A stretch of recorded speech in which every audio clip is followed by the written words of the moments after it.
Hello and welcome to Frank Holohan Soccer Complex, where Dandenong City host Oakleigh Cannons in this NPL Victoria Round 8 clash here between two of the NPL's most struggling sides to start off this season. Neither of the two have had a good start, but they'll be hoping for a change of fortune tonight as they go in search for their second 3 points of the campaign, respectively. Starting 11s.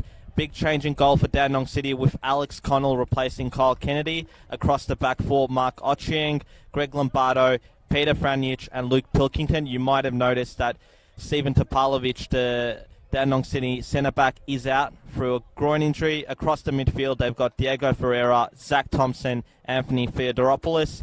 And the front three includes Anthony Polyak, James Kelly and Dean Piemonte. On the subs bench, they've got reserve goalkeeper David Maddow, Cheyenne Alinajad, a couple, Iki Javadi, both Alinajad and Javadi, ex-Oakleigh players, Liam McCormick and Sean Filipovic. Referee Perry Muir just about to get things underway here on what is a quite perfect night for football here in Melbourne Southeast as Dandenong City get us underway. Starting 11 for Oakleigh Cannons, John Honos in goal.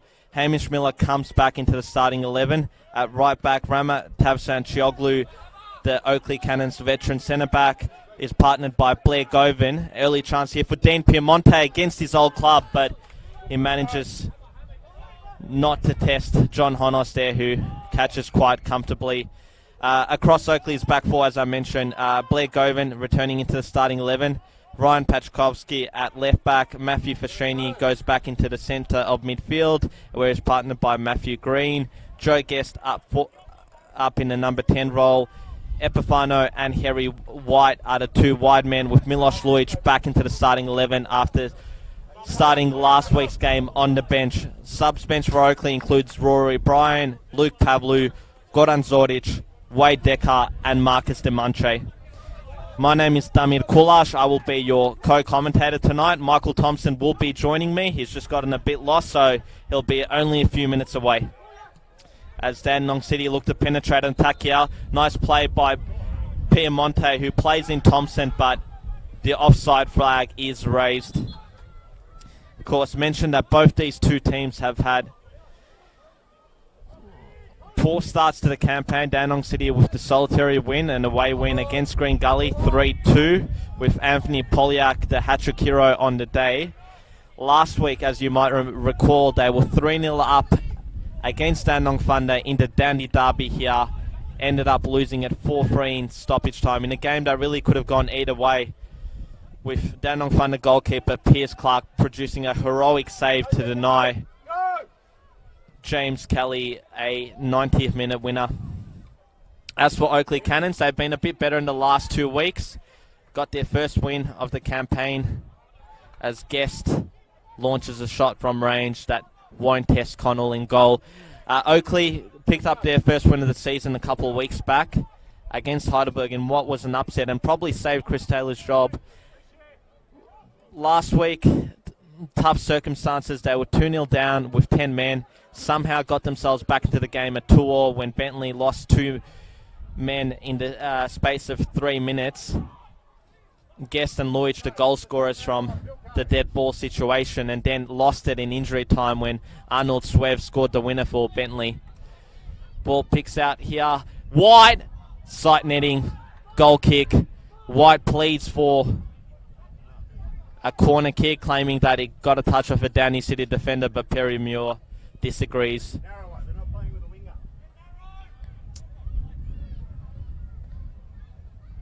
Now, we did get comment coming through just prior to the start of this game from Dandenong City midfielder Iki Javadi that Frank Holohan Soccer Complex is the home of the 2 best benches in the league. And I tell you what, they've certainly done quite well to get this venue up to the standard that it is today, because 10 years ago, you wouldn't have seen those stands that you see, that pavilion over there, or just the general improvements on this field, the lights, an electronic scoreboard.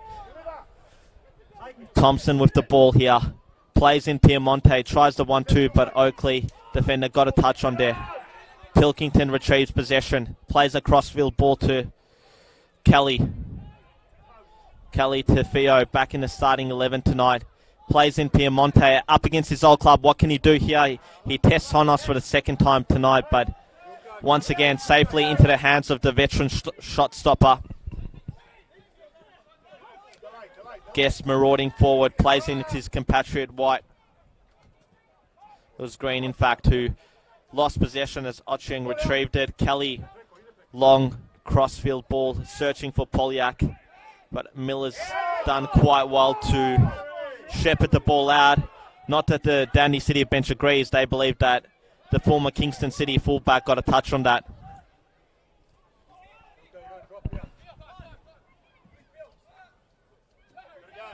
Now, remember, as we are with every game, we are live and interactive tonight, so keep your comments coming through the Facebook feed. We are also able to watch on YouTube.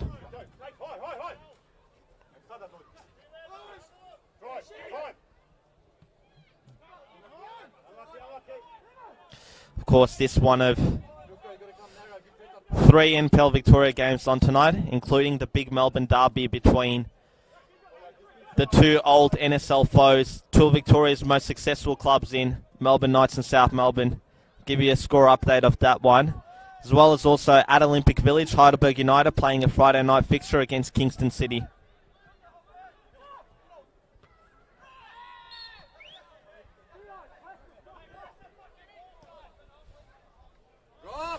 So it's half-time at Summer Street and scoreless between the Knights and South Melbourne. The Knights off to a good start of the season, slightly derailed last week with that defeat at Avondale, who have been flying with 7 from 7.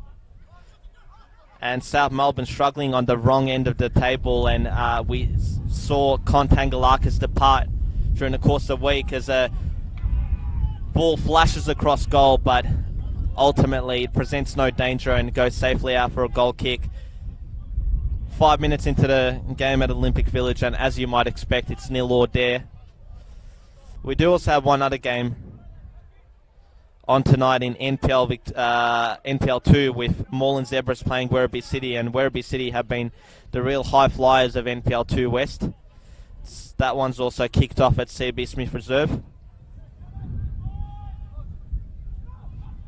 And of course an A-League game between Melbourne City and Brisbane Roar. So Victoria is definitely the place to be tonight if you're wanting to catch some football action, and I'm sure that this game will provide plenty of entertainment. I mean, both these teams involved in 2 nail-biting finishes last week, both of them on the wrong end of the scoreboard. They'd be looking to make amends tonight.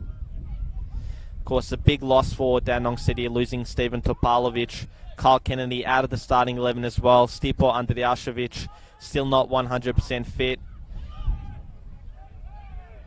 As for Oakleigh, they're pretty much close to full strength.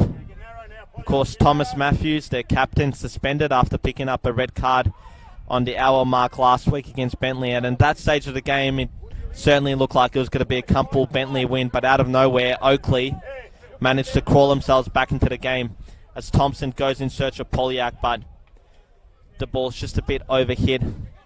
Thompson, the Englishman, got his first goal for Dandenong City last week. It was a fantastic volley, and it was a fantastic start for Dandenong City because they went up 2-0 inside the opening 15 minutes. Kelly made it 3 on the 40th minute, and just a couple of minutes after, Brandon Barnes pulled a goal back that looked to be no more than a mere consolation at that stage for Dandenong Thunder. Alex Connell in for his first start at this level of Victorian football, has been around the traps, mainly as a second choice goalkeeper in NPL level with the likes of Box Hill and Bentley Greens briefly a couple of years back. Also has overseas experience playing in the Welsh Premier League, so is definitely no rookie, even if tonight is his debut game in Victoria's top flight.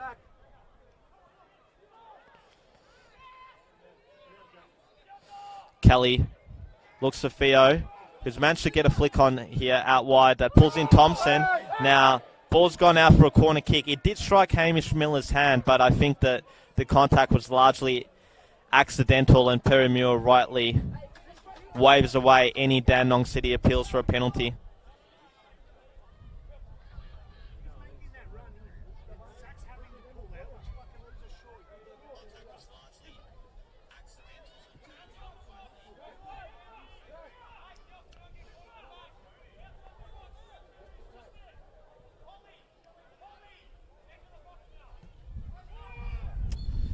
corner kick. Disappointing one in the end because the ball had crossed past the goal line and it'll be a goal kick. So disappointing delivery there from Piemonte, who I'm sure is looking to haunt his old club tonight. Of course, spent 5 seasons at Jack Edwards Reserve, and he left it Oakleigh quite late in the off-season to join the newly promoted Dandenong City, who are, of course, embarking on their first campaign in Victoria's top flight this year. Comments coming in. Sands says, Battle of the Cellar Dwellers. Milan, sorry in Albury again. Chris Gleeson, happy with his pre-season prediction of Werribee City to get promoted from the West. They've certainly looked like the most promising of the 10 teams out in the West to achieve promotion, from a team who was most recently in the top flight back in 2015.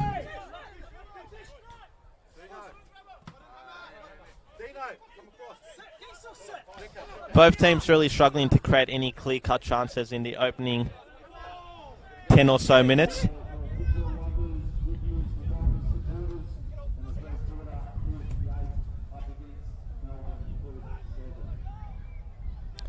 Balls here in the centre of the park with Kelly, who drives forward, looks to play in Piemonte. Beats his man.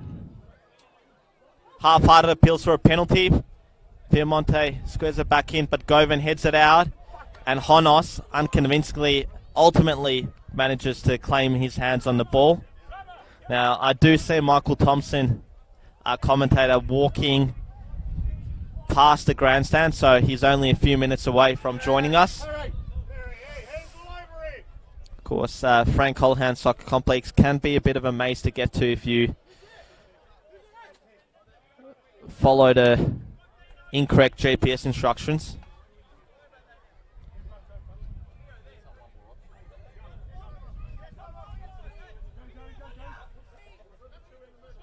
Of course, a few players here tonight facing their former clubs. We mentioned Piemonte, and also on the bench, Alinejad and Jawadi. Greens managed to retrieve the ball here. Plays in Luic, who goes down asking for a foul, but Muir waves it away as Petar Franic tries to launch an attack, but it doesn't eventuate. Oakleigh retrieved the ball back. Guest looks to play in Epifano, and it's a good save from Connell to deny him. It's a fantastic ball through from Joe Guest, who has been Oakleigh's shining light this campaign. Despite all the disappointment, he has been exceptional with 4 goals and an assist, and he really turned the game last week against Bentley Greens. And I'm delighted to be joined in the commentary box now by Michael Thompson, who is only a few seconds away from being introduced. As the ball goes searching for Piemonte, but he just wasn't able to get a clean strike, and it safely goes out for a goal kick. Best opportunity that Dandenong City have had so far, and the game's really come to light in the last 60 seconds there, with Epifano's opportunity at the other end and Piemonte coming close there. Just didn't get the desired contact ultimately. But without further ado, Michael, glad you're here. Hello, Demir. Very interesting way to get into Frank Holohan Reserve. Just 4 or 5 different ways to GPS decide to. As they normally say, it's the old technology. Don't trust it most of the time. Never trusting this technology ever again. But yeah, I'm here now, which is all that matters.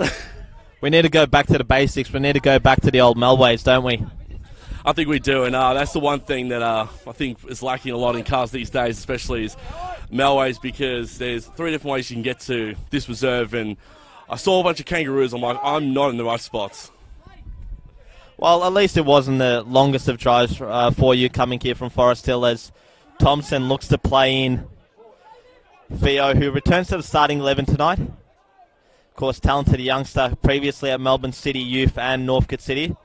Good to see Diego Ferreira as well in the flesh. First time I've seen him this campaign. Missed the first few rounds of the season through injury, but has had a couple of starts now to his name, as Oakleigh win a throw-in here right down near the corner flag.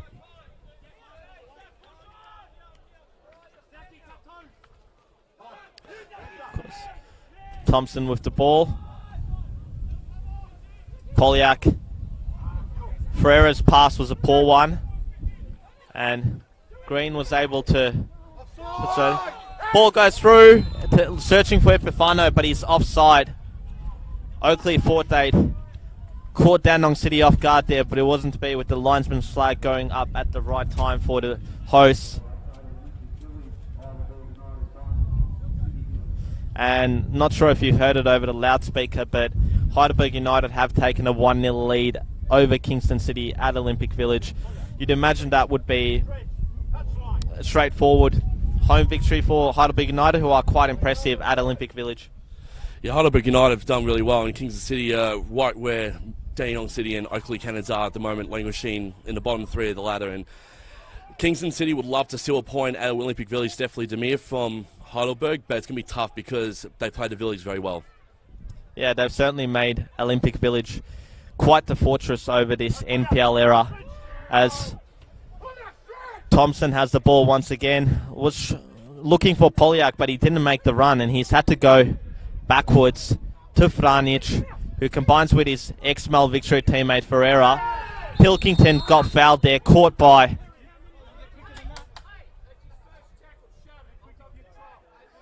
Harry White. Pilkington lets him know about it. Of course, with Topalovic out injured, Pilkington has the captain's armband. Of course, the 2015 NPL Championship winner alongside Topalovic at the Bentley Greens.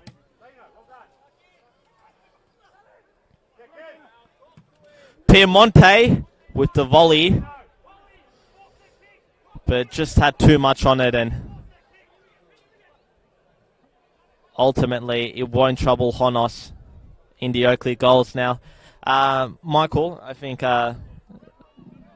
one of the, the surprising narratives that we've had of the opening couple of months of the NPL Victoria season has been Oakleigh's Cannons' struggle. For a team that was so heavily fancied going into the season, quite an impressive recruitment campaign, managing to pinch the likes of Miloš Lujic and also Nick Epifano. What do you think has gone wrong?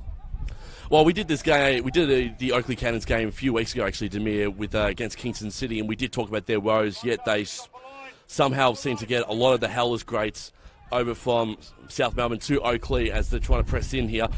They really need to sort of work together as a team. I don't know how far Chris Taylor's game plan is working with this Cannons lineup, because it's far cry from his success at South Melbourne. Yeah, they've looked, I've seen them a number of times now, and they've looked quite disjointed as Piemonte applies some pressure on his former teammate. They look quite disjointed. They haven't been fluid when it comes to attacking. Particularly, one thing that's been quite evident has been Miloš Lujic and Nick Epifano's struggle. You'd think those two, having had a number of years of success at South Melbourne, where their combination was a delight to watch, they've struggled to get into gear at Jack Edwards Reserve, and Oakleigh have been all the poorer for it. Of course, Lujic coming back into the starting 11 tonight after spending the last 2 weeks out of the starting 11.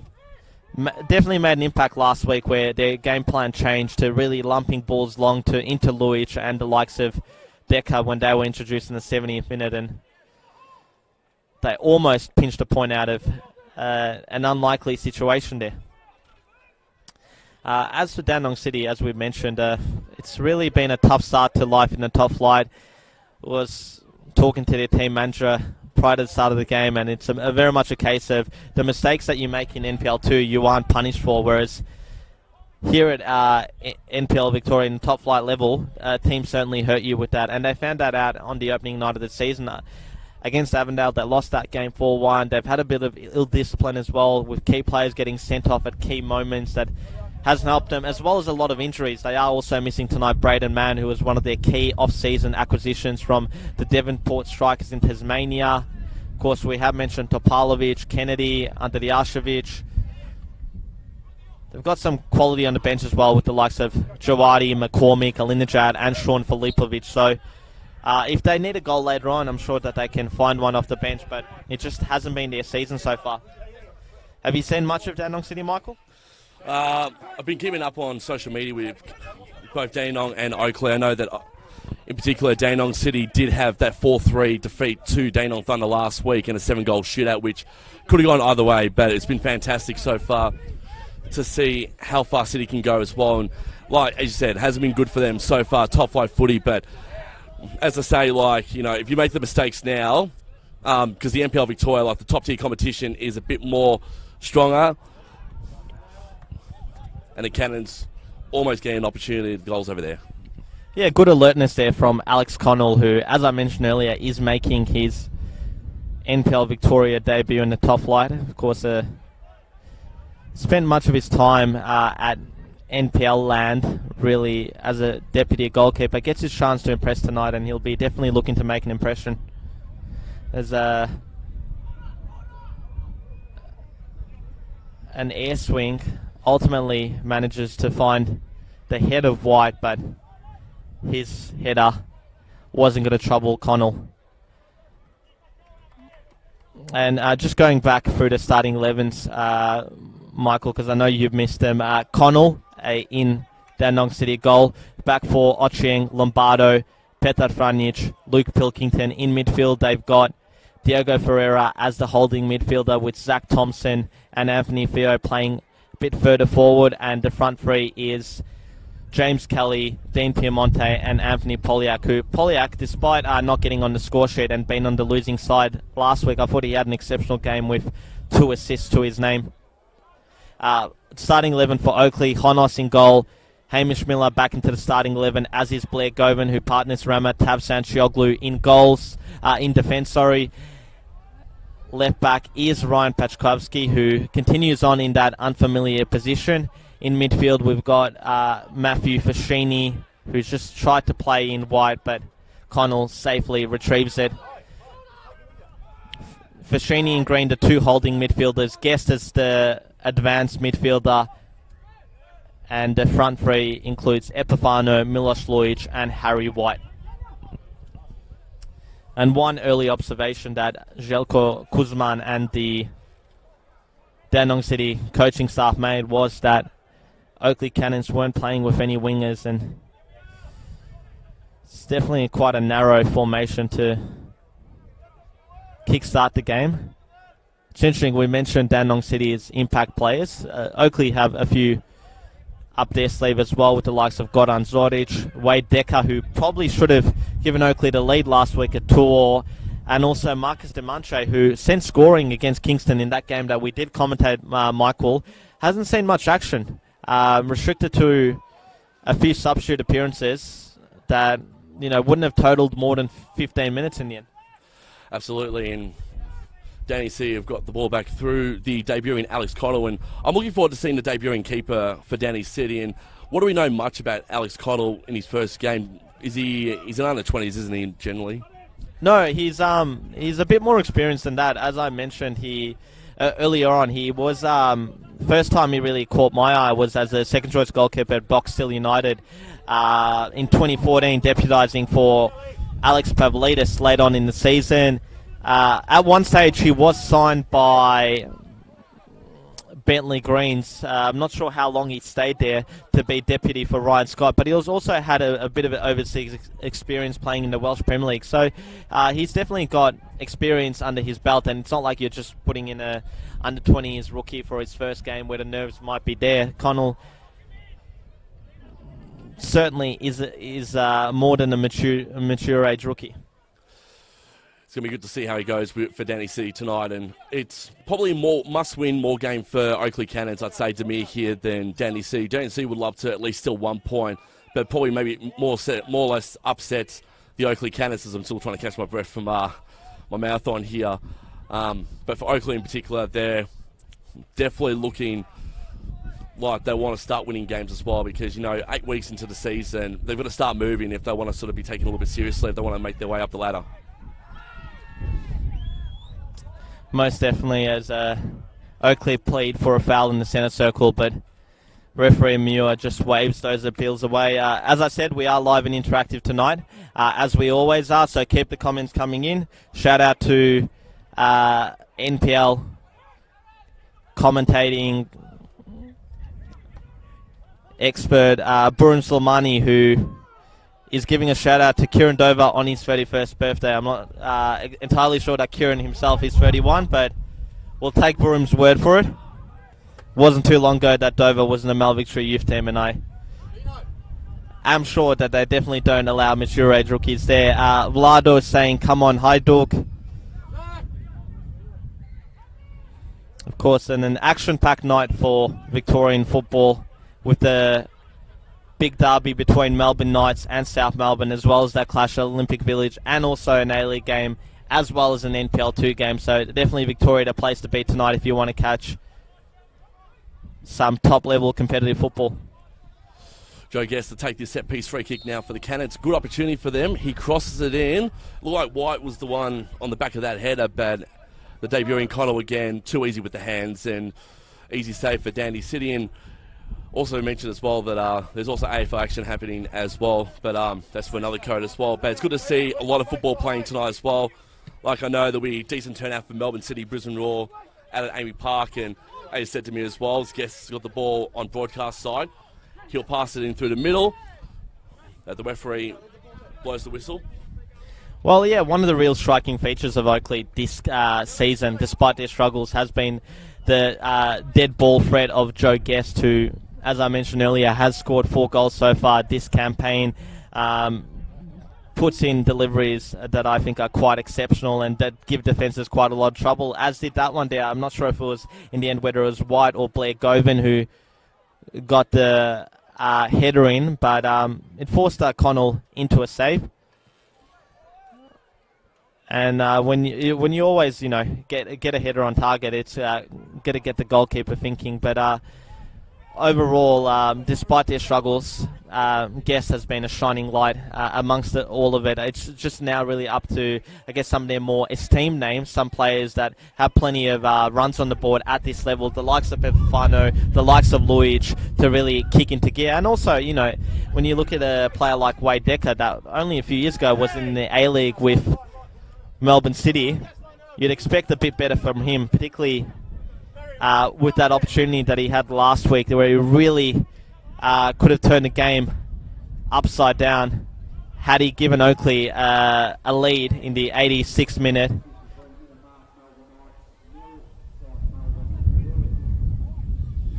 Still 0-0 between the old rivals Melbourne Knights and South Melbourne. We're hearing over the speakers there, Demir, which is very interesting to see because both teams are in separate spots in the top tier league at the moment, and Melbourne Knights are probably better placed than where South Melbourne are at this point in time. Yeah, quite contrasting fortunes for the two heavyweights of Victorian football, and I'm sure while this game is got plenty of intrigue to it, I'm sure most of the NPL Victoria viewers tonight are casting a keen eye on that one. Of course, Teo Pellizzeri and Josip Herzog are taking you through that call. But once that game finishes up, because it's an early kickoff, of course, 7:45, be sure to get the word around that this game is the place to be here at Frank Colohan Soccer Complex. As someone in the comment section mentioned, it's really the cellar-dweller derby between two sides that aren't too far apart geographically, of course. Dandenong City based out here in Endeavour Hills, Oakleigh Cannons in Oakleigh East, just off Huntingdale Road. As Poliak goes into the box, he goes down. Muir doesn't seem interested. Oakleigh defenders remonstrating to the referee to book Poliak for a potential dive. I'm not sure if it was a dive or if he just lost his balance there as White goes in search of Epifano with a crossfield ball. Epifano, I think, tried to play in White, but the two weren't on the same wavelength as Dandenong City retrieve. So you got Lombardo over to Thompson. Thompson now over to Poljak. Poljak is unfortunately offside in that regard. The linesman a bit smarter in putting the flag up. I think there's a booking as well, Demir. And that's a yellow, so that would have been for the earlier drop in the box there. Good call, Nats. That's why you're the expert, because you're the encyclopedia of the NPL Victoria, as I like to call you. Thank you for the pleasantries there. But, yeah, look,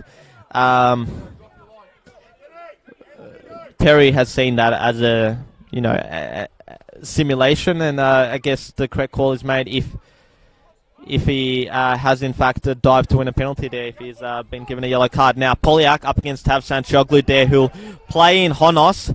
Nervous touch there, but I think Honos has done very well under the circumstances to go back to Tavsanchoglu. Goes to Green. Long field ball to Luic. So played it into Guest, who appeared to be fouled, but the referee wasn't having none of it as Oakleigh looked to initiate another attack here. And look, I think Zepafano tries to make something out of nothing, goes to wide, but it'll be one back there by Dandenong City. I think my play-by-play duties are done, given that you've gotten yourself into the hot seat here, Michael, so feel free to take us away with the play-by-play. Thank you, Demir, and you've done a fantastic job. Like, I know you're just as good as the play-by-play as I can be, as well as Alice Ferreira now. Passes deep over to Oshiang, deep side here. They'll pass, and we're seeing now Danny C. Oakleigh Canning's putting an extra man back there, which is fantastic. Zach Thompson, and yet again, Oakleigh Cannons with the extra man through White. White now through midfield. Pass it through, over to Epifano. Epifano through midfield. He's trying to look for Luic or Guest. Unfortunately, none was there. Thompson goes down, but White's got possession of the ball. He's trying to fend off against two defenders for Danny City. He's done that beautifully. Over to Miller. Miller back over to Fashini. Fashini over to White, and Fashini now can he get through the ball? He goes down, and Franich fouls Fashini, and could be a very interesting spot for a free kick as well. Demir waiting for the final confirmation. Get in the box. Nino. How do you see Oakleigh Cannon's chances from this free kick here? Yeah, as I mentioned before, Guest is a dead ball specialist, and he'll definitely swing this one in and hope to give Connell and the Dandenong City defence plenty of trouble. Good decision by the referee as well. I thought he could have easily carded Petar Franich there, but I think he was just late to the ball. A foul and nothing more, really. So Guest, the dead ball specialist. Got more than a fair share of guys in the box. Header goes left of the post and won't trouble Connell, and it'll be a goal kick, but another good opportunity for the Oakleigh Cannons goes begging in this one, as it's still 0-0 in this one. Still just trying to decipher how long has gone so far in this one, because the scoreboard is to the left of us, and Demir's going to quickly check that out for me.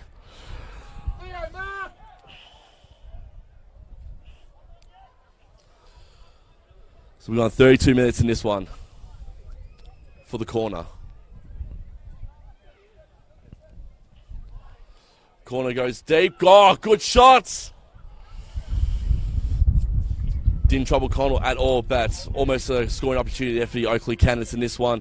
Demir, I also want to talk as well about the amount of star power that Danny City has in this lineup as well. Looking at it as well, you know, you got former NPL Victoria heavyweights in there, Luke Pilkington. You've got Mark Ochan, Lobato, Franich as well. You've got Alex Connell, who's played overseas. You've got Piemonte as well. So it's there, but it's just now a matter of what they can do with Jelko Kuzman as the man to try and make sure this game plan comes to fruition. Yeah, and we've mentioned that they've had a lot of, bad luck so far this season. I mean, or things that they could have controlled better. Definitely when it comes to experienced players, key players getting sent off at the wrong times during the course of a game. You go back to round one where Pilkington got his marching orders when Dandenong City had just pulled a goal back against Avondale. And we actually do have a score update from Summer Street, and it's the visitors, Michael, South Melbourne, that have taken a surprise lead. I'll get you the goal scorer in a second, but what do you make of that scoreline? Good stuff for South Melbourne. That's exactly what they need against the old enemy Melbourne Knights, as a ball goes in deep there from James Kelly, and John Honos, the veteran keeper, saves that one. It's very interesting with South Melbourne scoring that first one. It was unexpected that, you know, South Melbourne will be taking the lead, especially at Knight Stadium, where the crowd would definitely be the enemy for South Melbourne. And as Demir quickly looks to see who the goal scorer was for that one. South Melbourne are 1-0 up in the Melbourne Derby, which is going to shock a lot of people because South Melbourne, a win for them is a massive bonus and puts a lot less pressure after their manager was given his marching orders during the week as well. So, trying to think who the caretaker coach was of South Melbourne again. I believe it's the assistant coach now. Poor research by me for once. I can't remember what his name was. I think it was Esteban Quintas from memory, who is the caretaker coach. Of course, Contangalaka's disappointing start, and it's really at this same mark of the season as last year where he got the boot from Oakleigh alongside Peter Salakis. And I mean, for a club like South Melbourne, you'd really think that they'd go for maybe a big name to as their next coach. I mean, Michael Volkanis, a club legend who was appointed as an advisor to the club in some sort of capacity during the off-season, is free and available, so he'll definitely be a good pickup if they can get him. As Fashini goes long for wide, but it's just got a bit too much on it, and the Englishman fails to retrieve it. Goal scorer for South Melbourne is the captain, Brad Norton, by the looks of it. And you can see the scenes as well that there's a massive cheer of the crowd as well. All the little pocket crowds right behind the goals as well. So it's fantastic to see how exciting it is. And that's 59 minutes gone in that game in the second half. So it's 1-0 South Melbourne over Melbourne Knights. Yeah, well, that's the thing with derby games that, form really goes out the window. And Melbourne Knights, of course, last week a really valiant effort to lose only 2-1 despite, playing a half with 10 men, also got themselves level despite the numerical disadvantage. But I sort of think that they would have been missing Thomas Lovell-Scott tonight as Luich beats the offside trap. No, he hasn't. Another opportunity for the Oakleigh Cannons there, and Luich could have been the first goal scorer of this game, and offside as well is called. So, bit of scenes there with you've got Brad Norton, the captain of South Melbourne, scoring the first goal of that Melbourne derby, and we now wait for other scores happening across the NPL and NPL2 live stat sheet as well over the course of the evening as well. We've got about 4, and as we go deep here into it, Poljak there, but Oakleigh Cannons again putting the extra man back down there, and that's a great kick there from Epifano through midfield. Good header from White. Foschini misread that one, but Guess is the one who gets on the back of it. Guess, now he'll find Foschini. Foschini will pass it back to Guess. Guess loses his footing there, gets to ground, and Danny City can get away again through their defence, which have done beautifully. Only as far as Ramazan. Cannons now with an opportunity. Ball's lobbed in for Sheeny.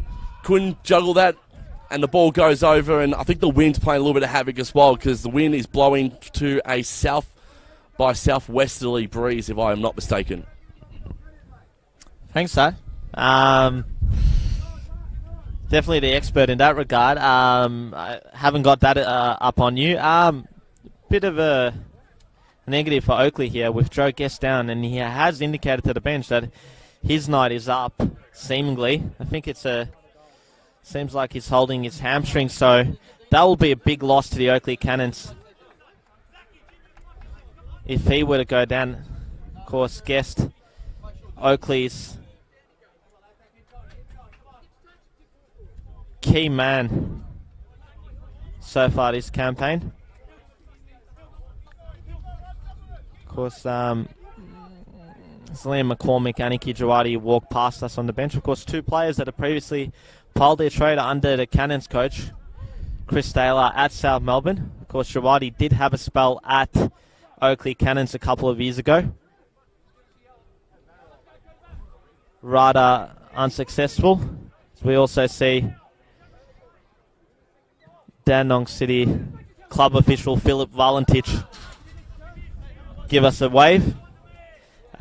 Thank you also to Vlado and Predrag for the complimentaries in the comment section regarding the commentary.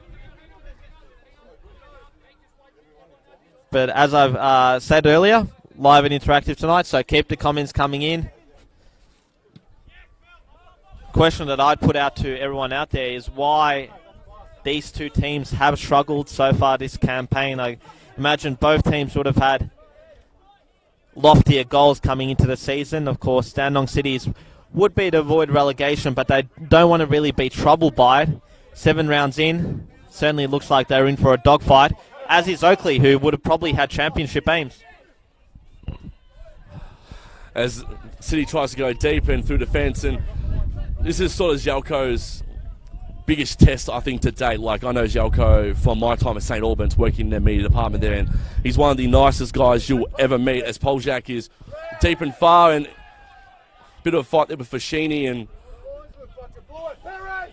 we're getting a bit of verbal comments below us as well, Demir, which is always good to sort of pick up a little bit. Hope we don't have a dump button ready, unfortunately, if any swearing comes through the airways. So viewer discretion is advised, as always, just solely where we are right now. I actually like this setup. We're right on top of the action here, just above the 2 benches, so we can generally hear what is going on. I mean, there are some grounds where you are actually a bit further up. You think about to Altona, even Bentley Greens last week with the scaffolding, as Piemonte takes the set piece. Kelly gets his head on it, but it just hasn't got the direction. It was a great ball in, though, from Piemonte, and it could have gone either way. Just unfortunately, as you said to me, and that call then, beautiful call too, that just Kelly sort of tilted his head a little bit right, and that's where the ball went as well. And so the win's the X factor in this one, because both teams are struggling to keep the ball straight when they're kicking it, when the passes are too. So shooting, especially in this win right now, because we're expecting a massive cool change overnight as well from my meteorology skills, that, and from what I've read as well on social media, that we are expecting a bit of a cool change later tonight as well. Yeah, it was last week was really the start of the wintry weather to come, and conditions have improved over the course of the week, and I guess you're going to miss nights like this when it's July, when the temperatures are in single digits, and when there's hasty fog, particularly at this venue. As we see a bit of a altercation between a couple of players, which Muir And Fashini and is it Theo? I think it might be Theo. Yeah, it looks to be Theo. Of course, I think this is the last round where we've got daylight savings, so you won't get many other games. Well, I mean, this one tonight as well didn't really kick off with daylight conditions. The game at Summer Street might have, but definitely not this one. So, as I said, we'll definitely miss it when the wintry weather comes, as Piemonte looks to create an opportunity there, but he just hasn't been able to find his feet against his old club. We talked a lot about Guest's set-piece expertise. Piemonte's definitely no slouch in that department, as Oching fouls Epifano. Guest, to give you an update, has managed to shake himself off from that knock and looks to be travelling quite smoothly across the field of play, and he'll no doubt look to take this, but I think Epifano has actually told him to nick off, and he'll fancy himself from here as well. So take 5, I think Guess is probably looking forward to half time, so he can sort of shake himself off for about 10 minutes or so, as Epifano will actually give it to Guess. Guess with a great shot, goes to the back of Fashini, and again Oakleigh thought that the small pass with a great opportunity, but Fashini outruns it beautifully. Here is Epifano, passes, no, can't get deep into the box, and Danny City are away yet again. And we're starting to see now both teams are starting to apply their trade through the midfield as the battle wages on. Fashini now gets the ball back. He'll cross it in. Good header, White. And I think the whistle has gone. So Oakleigh Cannons again with another opportunity gone begging, as we're trying to figure out who it is down there. That is Pegzowski is actually the one on the ground at the moment. Demir in a bit of agony. Yeah, Patch Bukowski, the centre forward turned left back, is the man on the ground. We have missed a goal, Michael, at Olympic Village, where Kingston City have actually got themselves an equaliser halfway through that half, and it is now the 43rd minute, so it definitely was a while back. I'll try and get the goal scorer as soon as possible. There's also been a number of goals in the A-League tonight, with Melbourne City reclaiming the lead up against Brisbane 2-1, with Cheyenne Harrison getting his third of the campaign, the recently signed Englishman on loan from Tottenham Hotspur, after Harrison Delbridge had brought the Raw back level through an own goal. But yeah, Oakleigh found the back of the net there, but unfortunately for them, the whistle had already blown for a foul in the lead up. Guest has the ball. He's trying to give it to Epifano. That doesn't go far than they thought they would go far at all. The Cannons now had possession of the ball, and I think there's 2 minutes of added time. We've actually got that right in front of us. We struggled last time, which is good, but at least we know we can tell you there's 2 minutes of added time in this first half. As Oakleigh and Guest goes down again. Referee does not call foul, and Danny City are away through midfield. They're right near us, Demir. Kelly tries to pull it deep. He tried to find Piemonte there, but yet again, Oakleigh Cannons with the extra man back, making sure it doesn't happen. Fashini has it. White, but that was just a poor pass over to Pilkington. Pilkington over now to Thompson. Thompson will pass in deep. Here we go, and the referee and the linesman. Another offside has been called. I'm not sure how many offsides we've had in this game. I came 10 minutes late into this one, but there's been a fair few offsides in this one, especially a few heading into halftime. Yeah, just a bit of laziness from the attackers who have diverted offside, and Lujic has been kept rather quiet by Petar Franic, who it's good to see him back in the top flight of Victorian football after a season-long hiatus. I think he did spend a bit of time at Preston Lions down in State League 1 under his old Hume boss, Louis Sevsky, as Oching's searching cross is safely gathered from Honos, who hasn't had a whole lot to do tonight. Hasn't really been tested as much as Željko Kuzman would have liked, as Dandenong City frustrated with that call there, with Kelly adjudged to a foul to Fashini.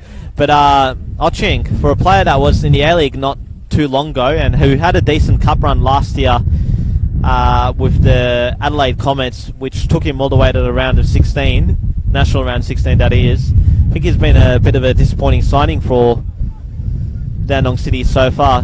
Definitely hasn't troubled defenders with his pace, as referee Perry Muir blows the whistle for half-time, and we've got a stalemate here at Frank Holohan Soccer Complex, with neither team yet to trouble the scorers. Indeed, and it's been played mainly in the midfield. A few opportunities up forward for both attacking forces of the Cannons and Dandy City, yet just unfortunately cannot find the back of the net. Not sure if the weather's playing havoc, though. It's still about a balmy 23 degrees outside with a bit of wind. But frustrations, offsides, and the Cannons look very more frustrated than Danny City. Danny City could sort of take this on the chin a little bit heading to half-time, knowing that, they have not given away a goal to the Oakleigh Cannons here, Demir, which has been fantastic from them, and they'll want to hopefully hold off the Oakleigh Cannons in the second half as well, and maybe sneak a goal and maybe potentially create a ball over here at Frank Holohan Soccer Complex. Yeah, definitely not good enough by both teams. I think they're both expecting a bit better, but I mean it's a good sort of measured contest, and I guess the setting is right for an eventful second half with the scores tied at 0-0. The game's definitely there to be won. It's just really a matter of which team will have that added bit of quality that gets them over the line, because it's been lacking tonight. We'll take a very, very short break very, very shortly, and when we come back to me, I'm actually going to get a few stats off you as well, and you're also going to judge the man of the match as well. I'm going to keep that in your capable hands with the thumbs up as well. So we'll be back very, very shortly after a short break here, but at Frank Holohan Soccer Complex, it is Danny City 0, Oakleigh Cannons 0.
Back here at Frank Holohan Soccer Complex, it's still Danny City nil, Oakleigh Cannons nil, as Demir is more available than what I was. At least he wasn't as tardy as what I was, and he's back just in time for the whistle. Demir, I want to ask you a few questions as well, leading to half-time. Probably the first question is, who do you think had more possession or had more control of possession in this game? I think it's quite even, maybe 55-45 split going Dandy City's way. Obviously, when it comes to clear-cut opportunities, Epifano's one sticks out. Govan had a couple of headers that were safely retrieved by Alex Connell in Dandenong City goals. Dandy City themselves, Dean Piemonte had a couple of early chances that didn't trouble Honos, his former teammate, and struggled to get full grips onto one particular challenge, one particular chance that he had, as Luich pleads with referee Perry Muir for a foul that wasn't given there. But it was a rather uneventful first half, to be honest, Michael. Quite disappointing, but ultimately for these two teams, they're looking to stay compact, defensively solid, because after being so open and exposed last week, they're looking for a much improved defensive performance. Now, if you can get things right in defence, you'd obviously fancy yourselves to get something going forward, as Epifano plays through Luich. Luich using his head there, he goes down. Call for foul, not given, so Danny City get out of that pickle just for the time being, as Thompson tries to get out, but is blocked again there by Epifano. Yeah, I think that's a poor call from referee Perry Muir. I think Luich had beaten his man. He didn't need to go down if he wasn't forced down, and he definitely seemed to be forced down there. Should have been a Oakleigh free kick and a potential red card there for Dandenong City, and the Oakleigh bench and players are definitely letting Perry Muir know all about it. Look, benefit of the replay, you might give it to the referee there, given that he was in a better position than we were, but there definitely appeared to be a lot of bodily contact between Lombardo and Luich. Of course, two former Northcote City players. I don't think they were at Northcote at the same time. Or they might have won a championship together, but Luich filthy with that call in the end. Theo's got the ball deep. Try to square it into Thompson. No avail, and Cannons will get it out just for the short time, but it'll be Mark Ochieng who'll be the one to bring it back in for Dandy City. Any standout plays for you as well in this one so far, Dimir? Who do you think's the man of the match so far? I'm leaving this in your capable hands, good sir. Thank you for that. I think Petar Franic at the centre of Dandenong City's defence has had a solid game. I mean, there haven't been too many standout performers, so I think it's still all to play for in the second half, and really we'll see who comes up on top at the end of the 90. As the game at Southern Street ticks into stoppage time, with South Melbourne still holding on to that 1-0 lead thanks to that goal in the 59th minute from the former Knights player Brad Norton, their captain, who has been a pillar of stability at quite an unstable club in South Melbourne, as they have been the last 18 months. Norton, the longest serving member of that Hellas team, been there since 2012, and he's certainly become a part of the furniture at Lakeside Stadium as the ball goes in search of Luich. Luich there, it was Epifano, it was a great kick there, but hit the upright, hit the crossbar, Harry White's right boot, and Dandy City there for a short time dodged the bullet for this. But take us through that replay there, Demir, because two great opportunities there from the Oakleigh Cannons, and unfortunately the crossbar, as we saw a shoulder there from Epifano. But take us back to those two opportunities. Yeah, Epifano with the curling shot that forced Connell into a save. Unfortunately, he couldn't divert it away from the path of Harry White, who seemed to have ample time there to get a shot in, and ultimately just had too much power because it struck the crossbar. And you've got to say that sometimes, you like to give the forward in that situation a pass mark if they do hit the woodwork, but I think that's a poor and wasteful miss from the Englishman. If Danny City can get this ball out now. This is Thompson through midfield. He'll try and get the ball back from Piemonte. It's headed over now to Theo, who will pass it back over to Ferreira, over to Thompson, and Danny Singh will now reset from the back through Frangage. Opportunities have gone begging in this game for both sides here, Demir, and we saw another one there just moments ago. And as you're quickly whipping around and seeing what else is happening around the NPL and NPL 2 games as well, we know that South Melbourne have got that 1-0 lead still in red time. But I want to know, how's Heidelberg and Kingston City going from your observation at this point in time? Because it was 1-1 the last time we checked in that one. Yeah, that game is still at 1-1. Of course, the second half has just kicked off there. They are 4 minutes behind us, but the official attendance has been announced for that game at Summer Street, and it's a good solid crowd of 2,437. So with certainly a lot of momentum building for that second division, I guess that's a pretty healthy crowd down at Sunshine North as Melbourne Knights go in search for an equaliser. There can't be too long left in that one, but switching focus back to this one, and Oakleigh are really trying to force taking the lead here. They are, as the ball now goes through. This is Poljak. He's battling one-on-one there with Pachowski. And the Cannons will win this one out as John Hodges will be the one to bring the ball back in.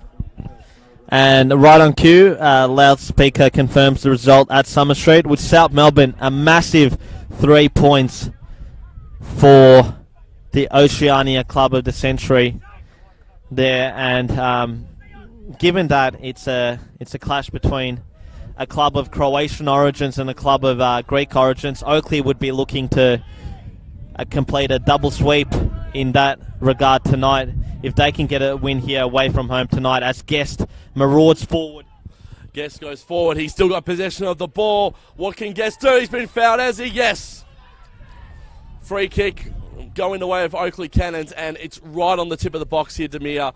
Guest hugging the ball like he doesn't want to let go of it right now and buying some time, sort of telling his team to reset for this set-piece free kick. And as we know, Joe Guest is the difference maker when it comes to these kind of frees.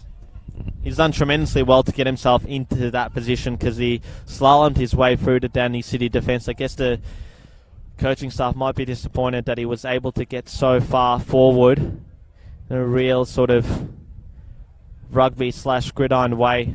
Definitely gained a lot of yards there, as it'll be interesting to see how he takes this one, whether he'll try and power it, hope for a deflection, or maybe even for it to go right through and into the back of the net, or whether he'll curl it, place it. Epifano and White in close proximity as well. Take it away, Michael. We've got a wall of 5 at the moment for Dandy City. He's on the edge of the 18-yard box. Is Joe Guest. He's going to go for it. A great save there from Connell. Beautiful shot there from Guest, but unfortunately for him, Alex Connell with a fantastic save.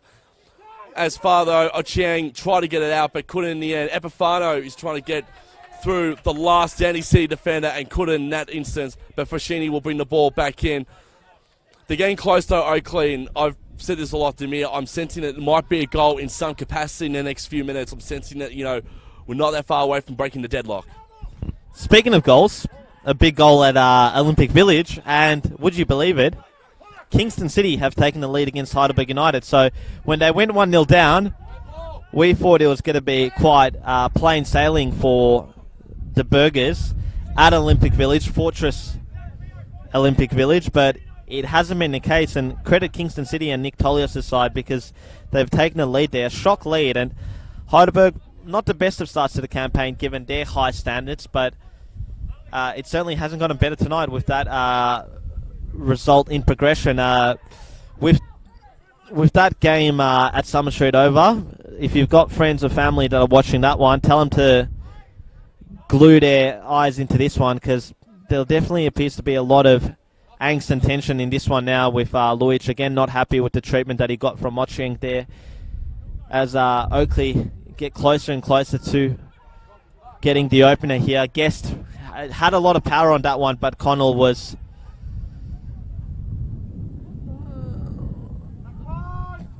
well to it. well glued his hand towards Connell to that save, and we tried to see why, tried to cross it into Luich. Unfortunately, Cole got on the better of him.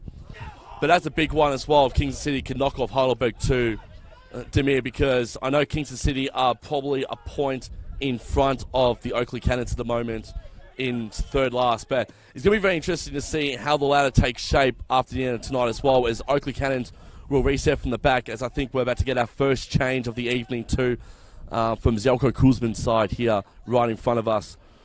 Looks like that Cheyenne Alinejad, who used to play for Bulleen Lions, is about to make his way onto the field for his first minutes of the game. And, of course, his last club, Michael. Do you want to guess who it was? I'm going to leave that in your capable hands.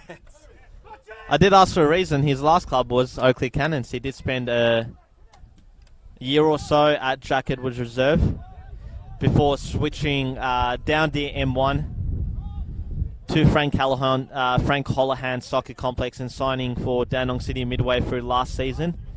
Do recall his signing coincided with the signings of Stipo Andrijašević and Greg Lombardo, who really added a lot of experience for Dandenong City's promotion push, which ultimately proved to be successful come the end of last season. And they actually clinched it with a 3-1 home victory against Melbourne City Youth here in August.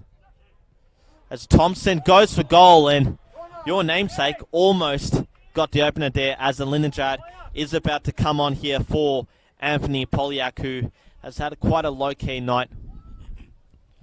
Good decision to take Polyak off Alinejad here, Demir, quickly. Yeah, you look, any three of the Dandenong City attackers could have made way there.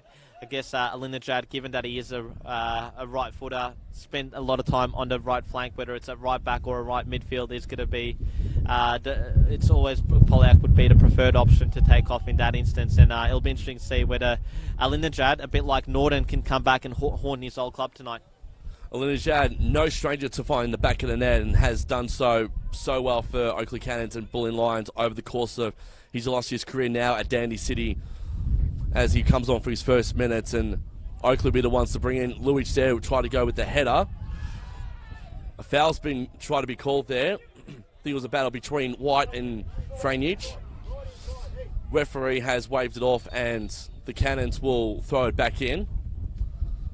As far away from us as possible at the moment here, Demir. They're on the other side of the pitch. Foschini, he's going to curl this one left. And a free kick to Epifano there. Mark Ochieng with the technical foul there. Yeah, poor foul from Ochieng there. There was no real need to foul Epifano, who had his back away from goal and really in the most harmless position on the pitch. But poor foul to give away, and it gives Joe Guest and Oakleigh another set-piece opportunity, as the loudspeaker confirms another goal at Olympic Village, and the hosts have equalised. It's 2-2 with Guest about to deliver this ball in. So there's 4 goals being scored at Olympic Village as the ball goes deep into Oakleigh Cannons' box. No Vale and Dandy City now can reset as the wind picks up here in our commentary position. If you can hear that through our microphone. Ferreira, we're now going deep left of where we are right now.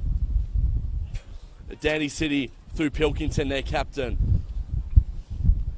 He would love to sort of spur this team on right now and hopefully try and silence those critics as they try and go deep again. And great defending from Oakleigh Cannons. Hamish Miller will be the one to bring the ball back out and through the midfield. It's a bit of a midfield battle now between City and the Cannons. As we see Theo with the ball, he'll pass it back. The ball come now this way. Gone to Lombardo to Ochieng, who fouled Epifano in that last instance there, to Alinejad, who's just come onto the field for Poljak. He'll pass it. I think he was trying to go into the presence of Ferreira. Failed to do so. As Foschini now can go for a bit of a run. Epifano. A 3-on-1 predicament there. Good header there from Luich. And Connell, the last second, saves it for Dandy City. But another opportunity gone begging for the Cannons. Yeah, just didn't have enough power there, that Louis Cheddar, and it epitomises his season quite well as a poor, sloppy giveaway finds its way to Louis here out wide, but his cross is just too over here. There was Epifan at a wonder ball, played it through to Guest, who picked out Louis out wide. As I think Dandenong City is about to make their second change of the night, and we'll wait for confirmation as to who that is.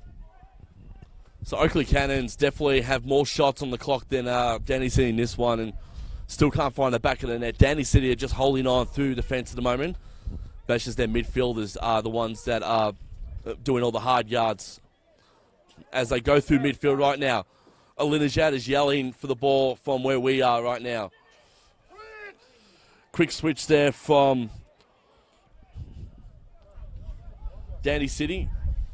Theo will pass it up. We're seeing now through Ferreira, and they're going to try and reset now. They're going to try and come our way, I think, here. Demir as Franjic. He'll pass it off over to Lombardo. Lombardo, Oshiang's calling for the ball. He'll go for Alinajad instead, who's right where we are. The ball will be crossed in the process of where Oshiang was going to be. Alinajad, fortunately, I think his right foot was out with the ball as well, and the linesman with perfect eyesight has called a Oakleigh Cannons ball and a throw-in for the away team.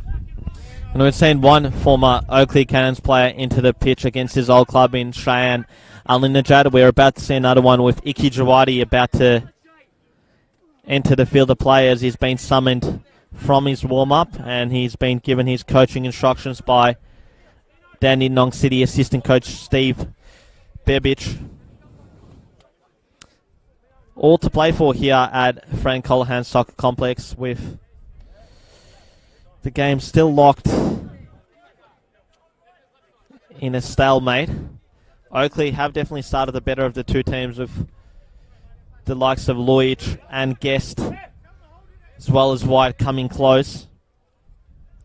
And it will be Anthony Theo who makes way for Iki Jawadi.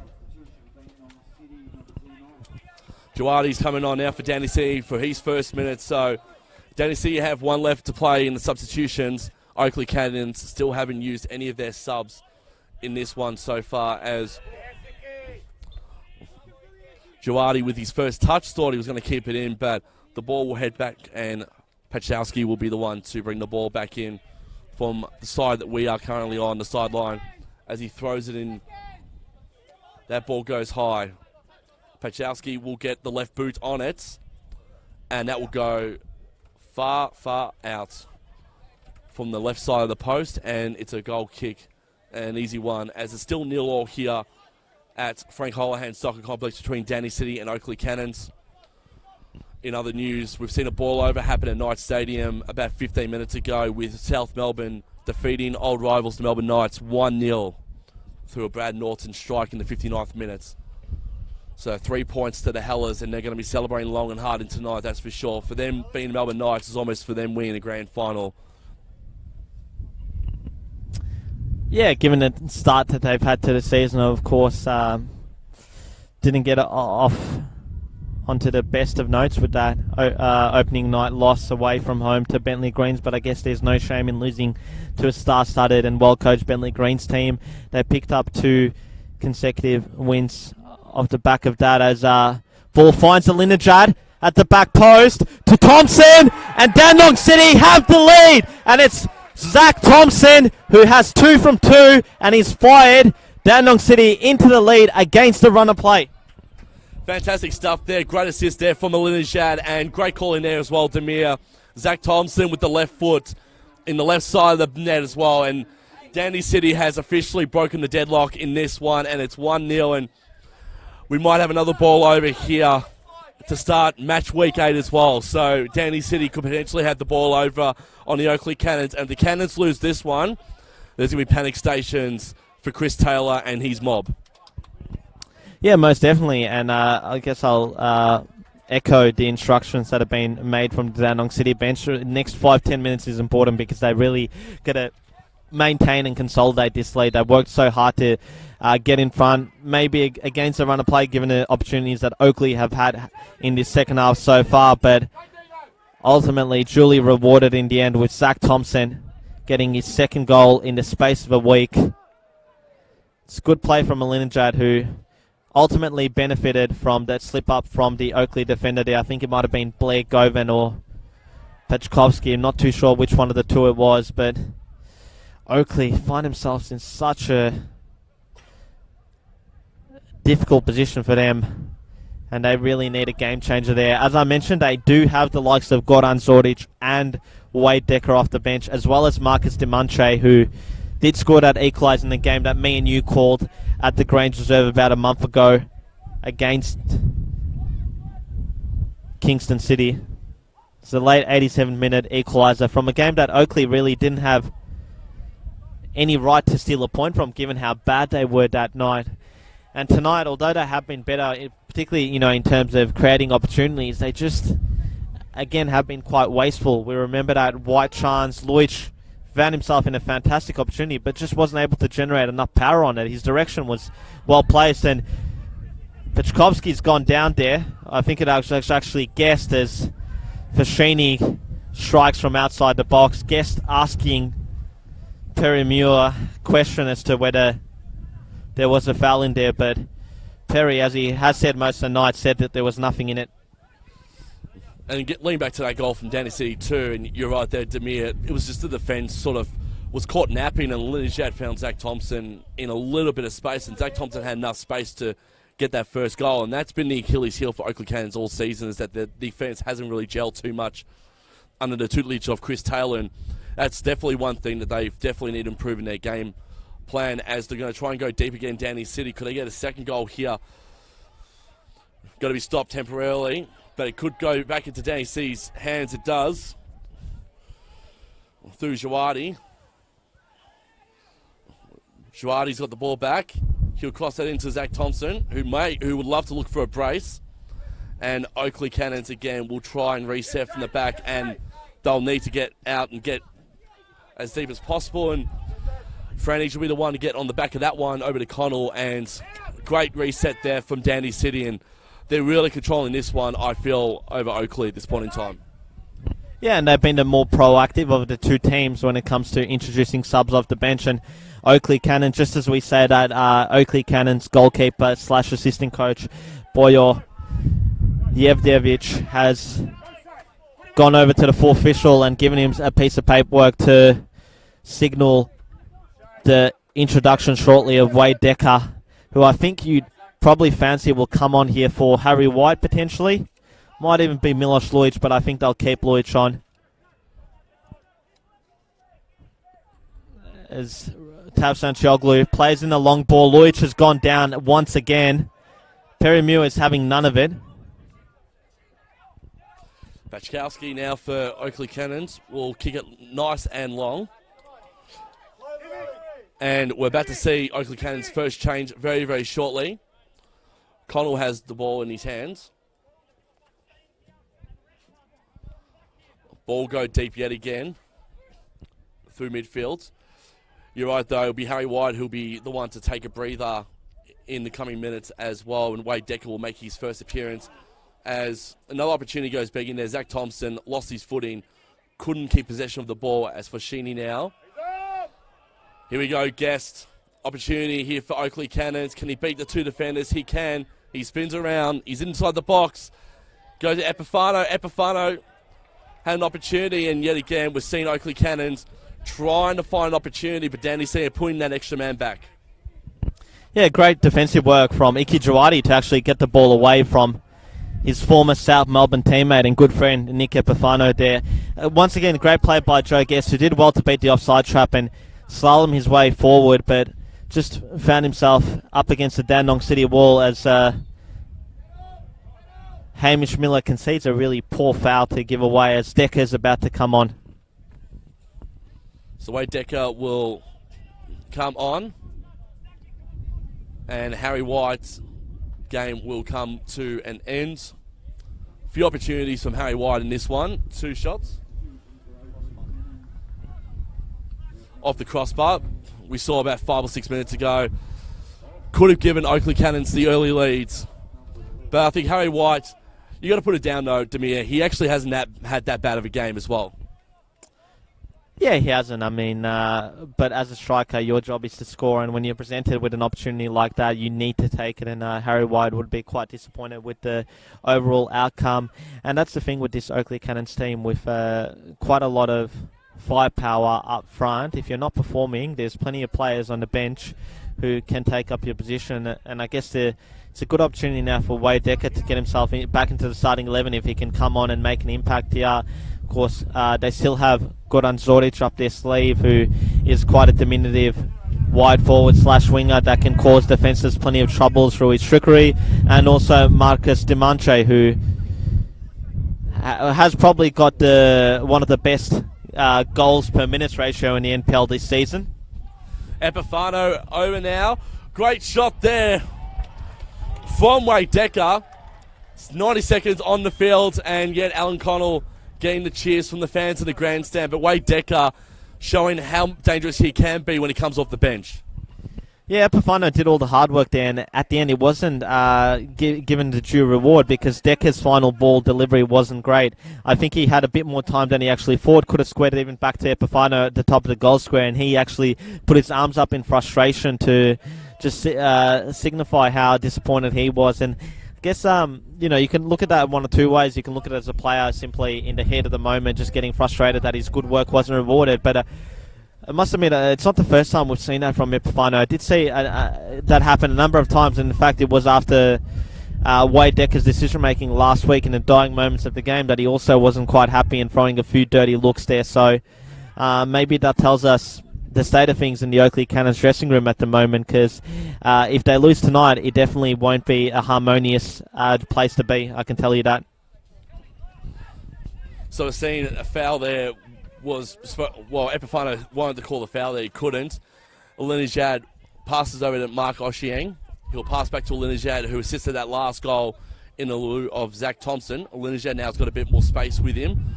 He'll pass it off now over to Ferreira, as the Cannons will now try and square off. And they've got a bit of space now through Epifano. Epifano will pass over to Guest.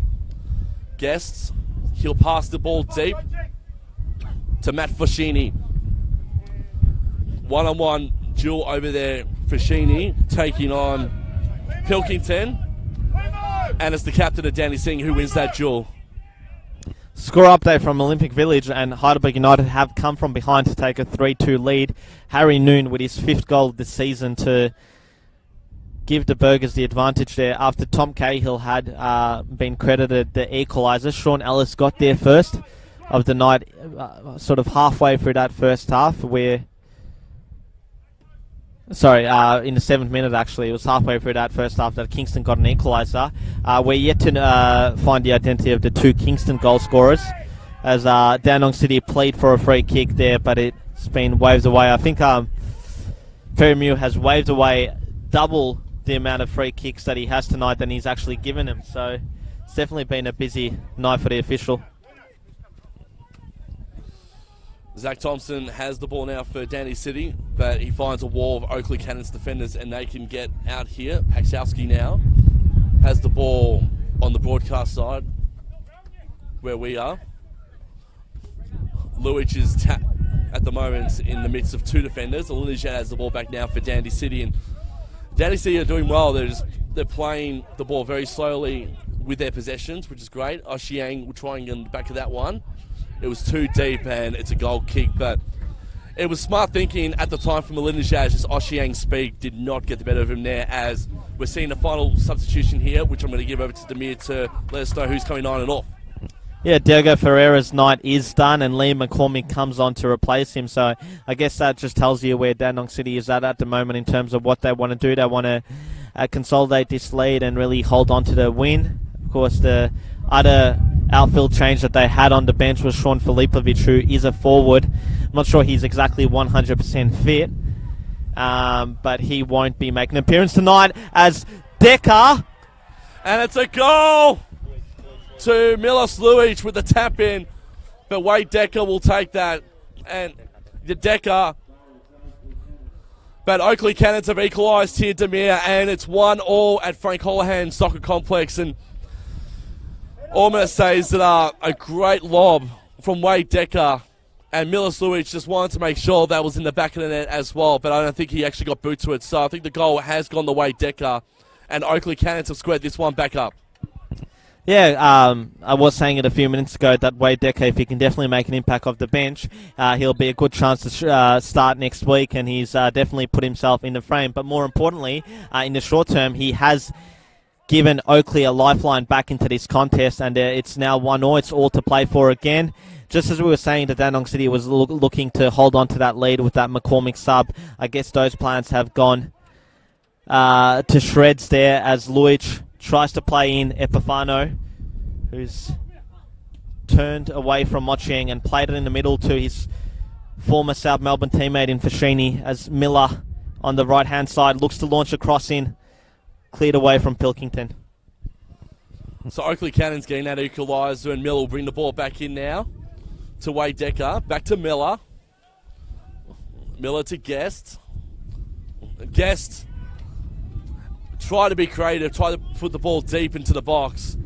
Fortunately, there was a bit too much power in that left boot of his, and the wind also played a part in that one as well, and that goes way left of the post, and another goal kick from Danny City.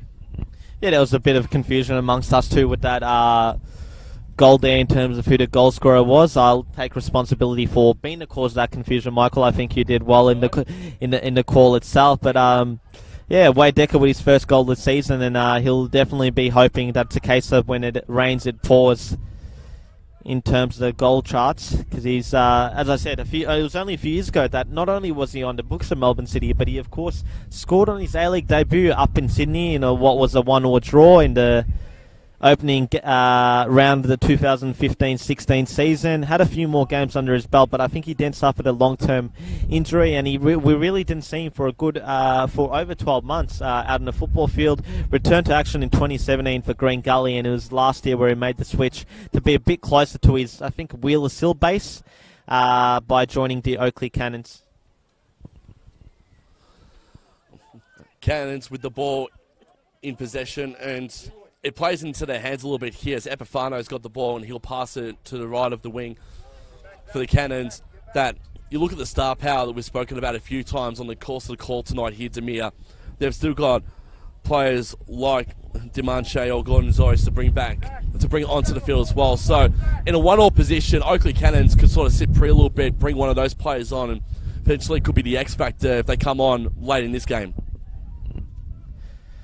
Yeah, most definitely, particularly someone like Zoric, as another ball gets floated into the box. Ocheng will divert it away. Ocheng, for quite an attacking fullback, hasn't done a lot of attacking tonight. His game has been more about his defensive duties tonight, and it gets to shows, particularly in the second half, the defensive pressure that Oakleigh has put the Dandenong City defence under, as Decker looks to play a ball in, but it comes away out of danger through the head of Shayan Alinajad. Cannons with another opportunity to go deep here. They can through Decker. Decker's trying to keep possession of the ball, and a whistle's been called. So another opportunity for Oakleigh Cannons has gone begging, and Danny C will get the ball back through that foul there. But Danny C now have no subs left in this game after bringing on Luke Pilkington. But Oakleigh Cannons still have the 2 subs left in this game. So advantage Cannons, in my opinion. Yeah, so a quick glance to the Oakleigh bench. No sign of activity there. So we see a Dandenong City player getting treated behind his goalkeeper, Alex Connell. I assume that's one of the players that's already gone off, because if it isn't... Actually... No, that is a player who's currently on the field of play, because Dandenong City are temporarily down to 10 men. We'll just try and work out the identity of that player through process of elimination. I think it could be James Kelly hasn't gone off, so I think it might be James Kelly who is the man receiving treatment just behind his goalkeeper there.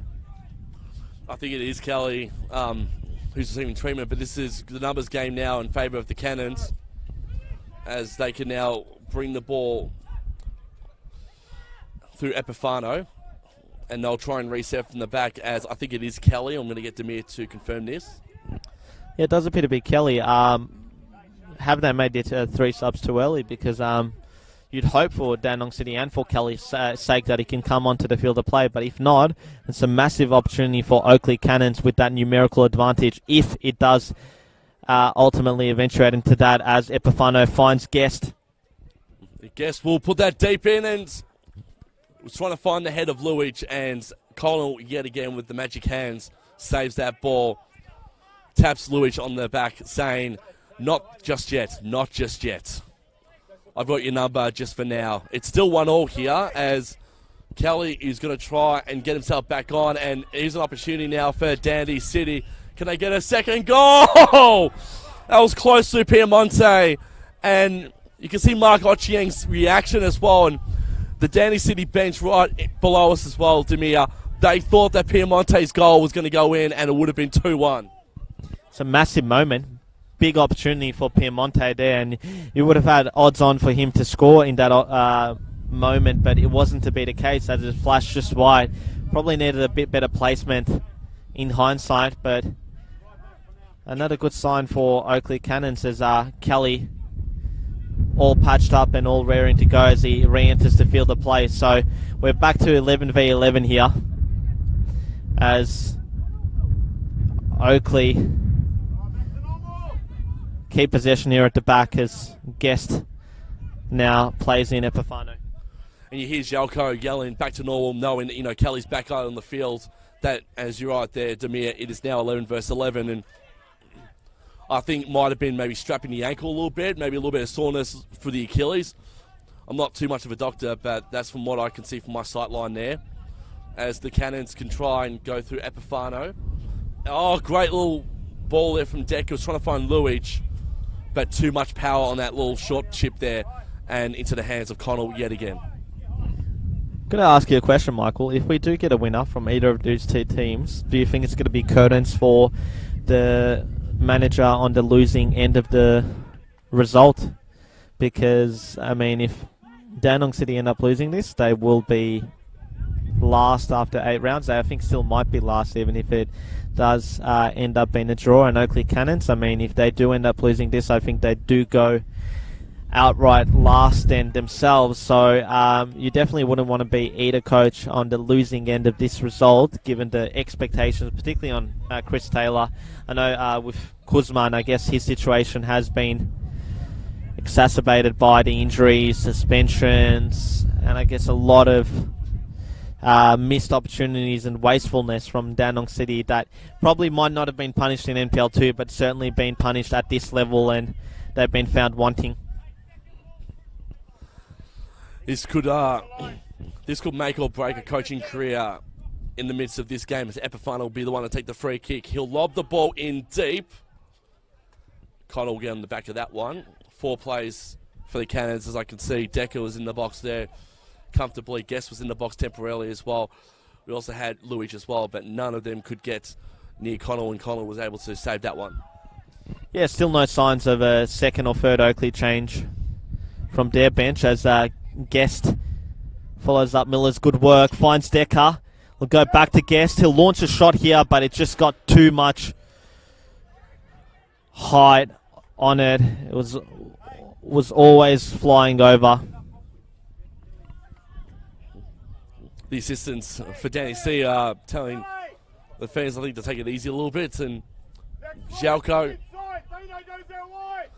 if you can hear that through our effects mic there, Jalko's directing traffic and yelling out, telling his players to sort of calm down a little bit and trying to make sure that, you know, they've got at least an extra man back there, because Oakleigh found a bit of space in that last passage of play especially. I think they're looking to move Kelly central, because from all accounts on the bench, it seems like he can't run too much, given this the state, his physical state at the moment. He does appear to be injured, and with no subs to call from, it's probably a smart move from Oakleigh to just get him into the most dangerous position possible. Even if he is not that active, even if he's quite static, at least he can cause a presence and attract a defender to him. As Linajad crosses the ball in, you'd imagine it's Honus's, and it ultimately is. And the Cannons can break through here. And that was Fashini who goes down on the part of Piemonte there, but Piemonte not too phased from it. Goes back to Girardi, and now Danny City can reset from their back. To Connell. And it's an opportunity now for Dandy City to try and go deep here through Alinejad, who passes back to Oshiang right in front of us here. Back to Alinejad. Alinejad now passes off over to Thompson. Thompson back to Alinejad. Alinejad's got a bit of space. Just depends on how he's going to use that space. He finds Mark Oshiang on the right. Alinejad couldn't get the speed too much, and John Honos is the one who retrieves the ball back in his possession. And Oakleigh Cannons yet again can square through Wade Decker. Decker will pass over to Guess in midfield. Over to Fashini, now back to Decker.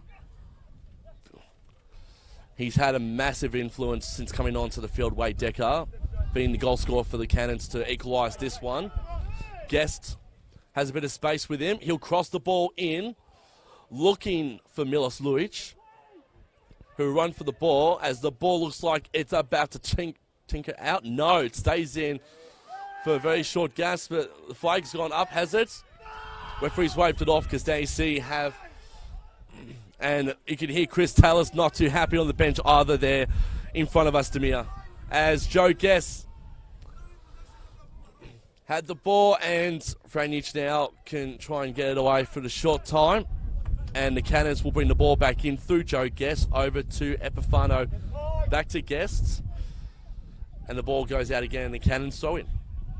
Yeah, that actually wasn't the voice of Chris Taylor. It was actually his assistant, Boyo Yevdevich, who was quite furious that the free kick wasn't called back. Didn't see much of an advantage in the end there. It's a corner kick with Luic's attempted flick on. Bouncing off the back of Ocheng, and another set-piece opportunity for the Oakleigh Cannons. We know how dangerous Guest is here. Will he force Dandy City to pay? So Guest with a corner opportunity here. He'll curl that ball in. Beautiful curl. Great punch there from Connell. Pachowski will be the one to keep the possession of the ball.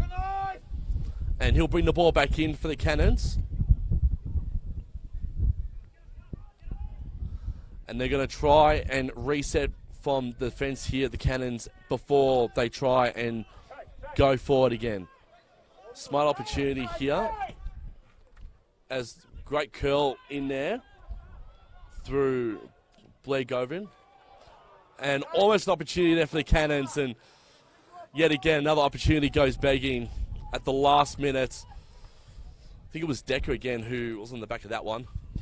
Yeah, Decker, after groans from Milos Luic, who felt that he got a push in the back from Luke Pilkington. I must say, I don't think Arcia or neither Perry Muir was in the right position to actually make a call there, just because it would have been difficult to see what's going on behind him. The assistant on the far side judged it not to have been too much in it, and Decker was able to get a half chance in, but just didn't have neither the power nor the direction to trouble Connell, who has had quite a good NPL Victoria debut tonight, as Oakleigh prepare to bring on their second sub, seemingly, with the fourth official in front of us just changing the numbers on his board, as Ochieng one-on-one v Pachkowski.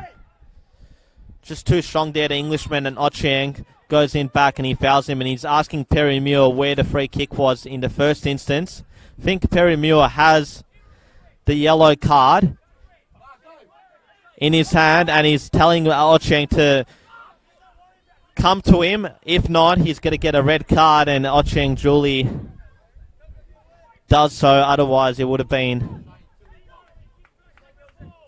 another red card, avoidable red card for Dandenong City, but thankfully common sense prevailed there. I might keep you on Cannons watch as well to see who's going to be the second sub for the Cannons, as they still look very conservative on the bench right in front of us. Decker will get possession of the ball deep here, and he'll try and cross this one in. Can Lewis get in the back of that one? He can't. And the ball is still in for the time being. It's now out.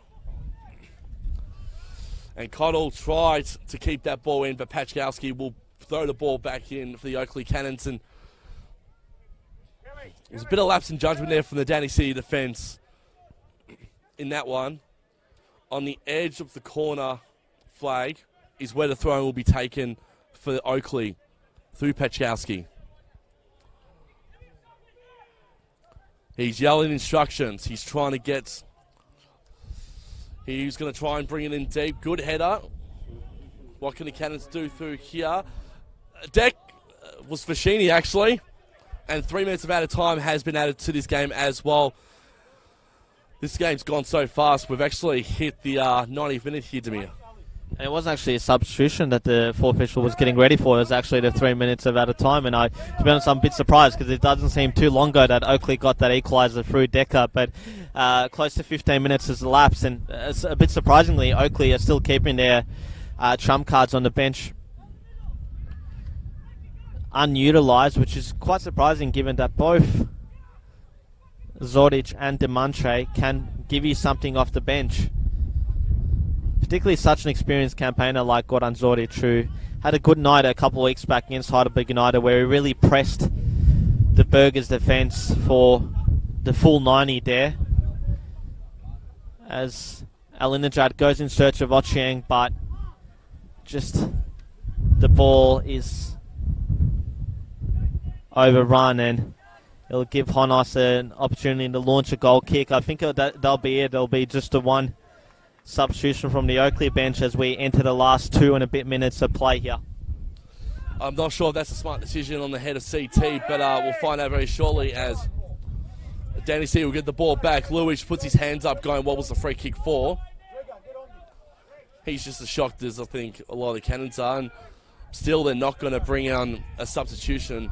Good decision, Demir, or do you think Cannons are lacking an opportunity to bring someone on late to try and steal the 3 points? Yeah, as I've made my feelings clear, I think both Zoric and Demantre might have added something for him, particularly given how frustrating of a night it's been for the likes of Luic and Epifano, who once again have not had noteworthy evenings as we really go into the last 60 seconds and a bit of play here. It's probably the last opportunity here for both sides as try to see a spray ball there from Dandy City. Trying to quickly see who that was. That was Kelly, actually, who sprayed that ball. And Honos can bring in the ball, which is potentially the last opportunity here for the Cannons to try and steal the 3 points. If not, we might have another stalemate. But it'll be 1-1 at the end of this one.